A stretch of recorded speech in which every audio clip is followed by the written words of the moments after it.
अस्सलाम वालेकुम स्टूडेंट, कैसे हैं आप लोग। उम्मीद करता हूँ सब लोग ठीक होंगे, खैरियत से होंगे। तो स्टूडेंट, आज की इस वीडियो में हम CS 302 digital logic design quiz number 3 जो है वो सॉल्व करने वाले हैं।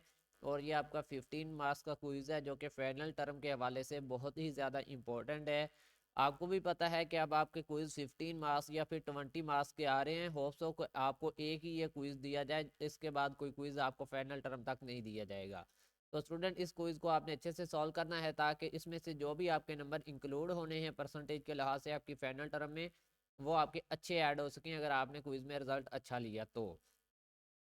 क्विज स्टार्ट करने से पहले आप दोस्तों से दो बातें शेयर करूं कि एक तो, अगर कोई स्टूडेंट पेड बेसिस पे अपना क्विज करवाना चाहता है, किसी मसरूफियात की वजह से अपना क्विज नहीं कर पाता, तो वो सामने स्क्रीन पे मेरा व्हाट्सएप नंबर है, इस पर रब्ता करके क्विज अटैम्प्ट करवा सकता है पेड बेसिस पे। और दूसरा ये कि अगर आप लोगों ने अभी तक हमारा चैनल सब्सक्राइब नहीं किया तो चैनल को सब्सक्राइब करें और बेल के आइकन पर दबा लें ताकि जब भी न्यू वीडियो अपलोड हो आप लोगों को नोटिफिकेशन मिल जाए। तो चलते हैं आज के क्विज की तरफ।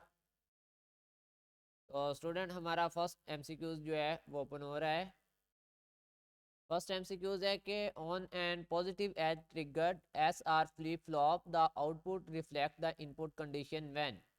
तो स्टूडेंट, आपका करेक्ट आंसर जो है वो ए है, transaction from low to high. ठीक है, आपके हैंडआउट्स में ये मौजूद है, आप दे सकते हैं। Positive AI trigger flip flop change the state on low to high transaction. ठीक है, तो चलते हैं हमारे अगले एमसीक्यूज नंबर पर। एमसीक्यूज नंबर 2 है कि number of states in 8 bit Johnson counter sequence are. तो स्टूडेंट, ये आपका आंसर जो है वो 16 बनेगा। कैसे बनेगा, ये हैंडआउट्स में आप देखें कि अगर तो 4 बिट जॉनसन काउंटर सीक्वेंस है तो फिर 8 स्टेट बनेगी। अगर 5 बिट जॉनसन काउंटर है तो 10 स्टेट बनेगी। अब यहाँ पे हमें कितने गया गया है, 8 बिट, तो इट्स मीन 16 सीक्वेंस स्टेट बनेगी। कितनी, 16। तो ये आपका करेक्ट आंसर है। चलते हैं हमारे अगले एमसीक्यूज नंबर 3 की तरफ। The duration of which the evaluator doors are open and remain open and time it take for evaluator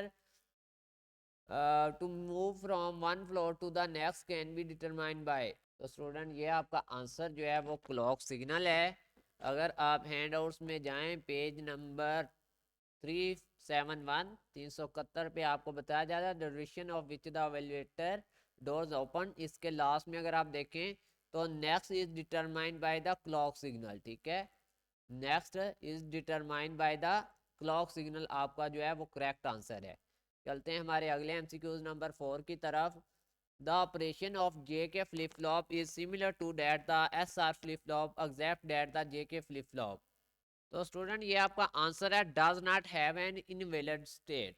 आप देखें JK flip flop widely use, यहाँ पे इससे ऊपर है ये वाला। ठीक है, JK flip flop is widely use in digital circuit, it operation is similar to the SR flip flop, JK flip flop does not have invalid state. ठीक है, तो यहाँ पे आपका आएगा does not have an invalid state. ठीक है, ये आपका करेक्ट आंसर क्या है, does not have an invalid state. चलते हैं हमारे अगले एमसीक्यूज पर। एमसीक्यूज नंबर 5 है कि द इज 4 बिट साइक्लोरेशन counter, it has dash output pins.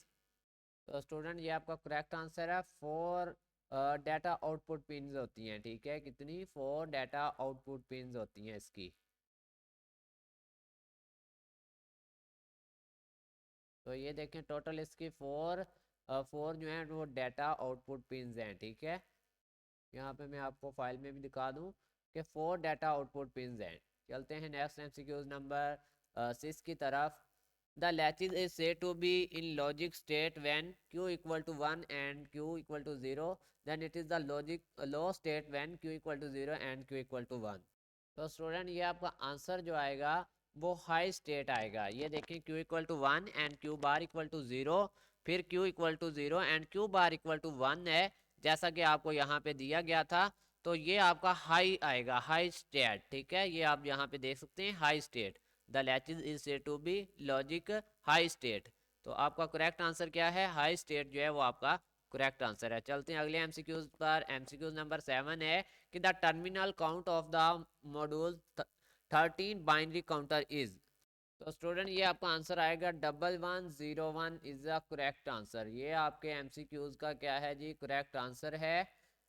यहाँ पे थोड़ा रॉन्ग किया गया है। बेसिकली आपका जो आंसर है वो 1101 ही आपका करेक्ट आंसर है। ठीक है, 1101 इज द करेक्ट आंसर, ये वाला 1101।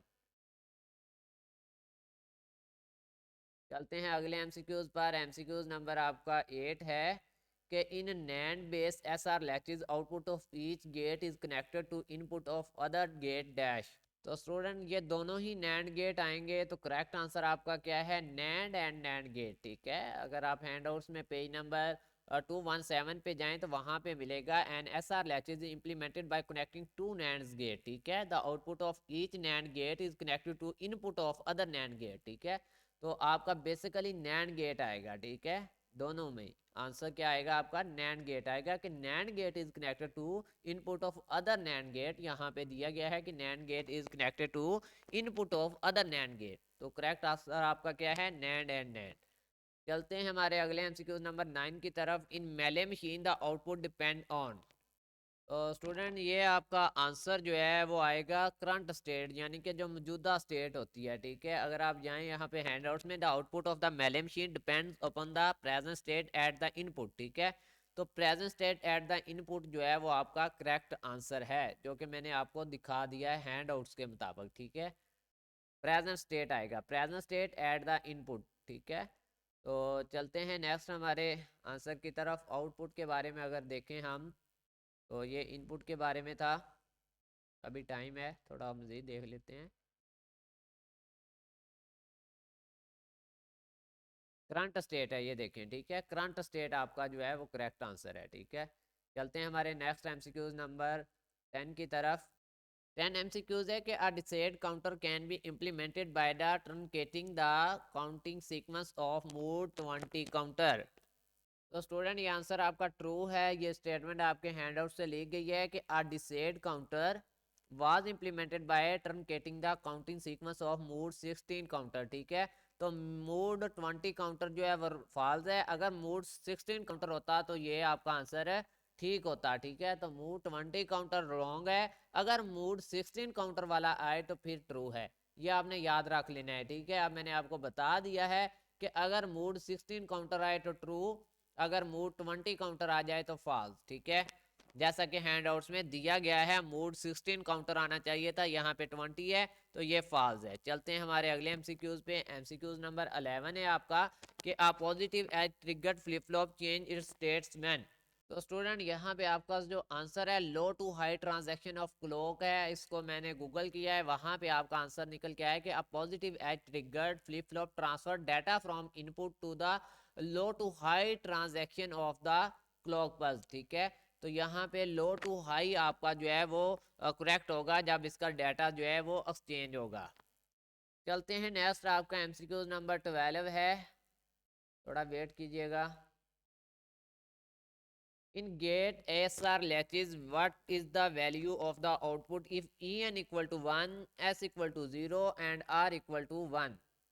तो स्टूडेंट देन फिर आपकी जो वैल्यू ऑफ आउटपुट है वो 0 होगी अगर आपका ई एन इक्वल टू 1 होता है, एस आर इक्वल टू 0 और आर इक्वल टू 1 होगा, फिर आपकी वैल्यू जो है वो आउटपुट की 0 होगी। बाकी अगर वैल्यूज चेंज होती हैं तो आंसर चेंज होता रहेगा। ठीक है, लेकिन यहाँ पे जो मैं आपको बता रहा हूँ कि E N equal to 1, S equal to 0 और आर इक्वल टू 1 होगा, तो फिर आपकी जो वैल्यू होगी आउटपुट की वो 0 होगी। ठीक है, तो 0 इज द करेक्ट आंसर। चलते हैं हमारे अगले एमसीक्यूज नंबर 13 की तरफ। Bistable device remain in either of their that state unless the input force the device to switch it state. Answer आपका है जी टू स्टेट। आपके हैंडआउट्स में पेज नंबर 261 पे है कि bistable device remain in either of their. Either of their यहाँ पे आपको एमसीक्यू यहाँ तक दिया गया था, इससे आगे आपका आंसर है two states unless the input force of device to switch it state. तो आपका आंसर टू स्टेट्स आएगा यहाँ पे। ठीक है, two state is the correct answer. आप फिर से देख लें, पेज नंबर है 261 और bit stable device remain in ether of two their two state unless the input force of device to switch its state। तो करेक्ट आंसर आपका जो है वो 2 है। चलते हैं हमारे अगले MCQ, second last MCQ number 14। The serially shift the serially shift a byte of data into a shift register there must be। तो स्टूडेंट आपका आंसर आएगा 8 क्लॉक पल्स, ठीक है, ये आपका आंसर आएगा 8 क्लॉक पल्स, ठीक है, this is the correct answer 8 clock pulse, ठीक है।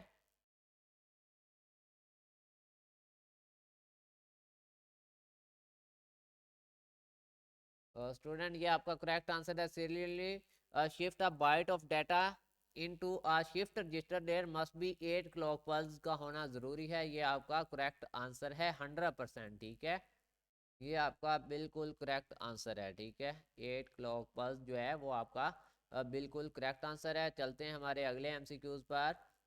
यहाँ पे मैं आपको बता चुका हूँ कि 8 क्लॉक पल्स आएगा अगर आपका shift a byte serially shift a byte से होगा, ठीक है।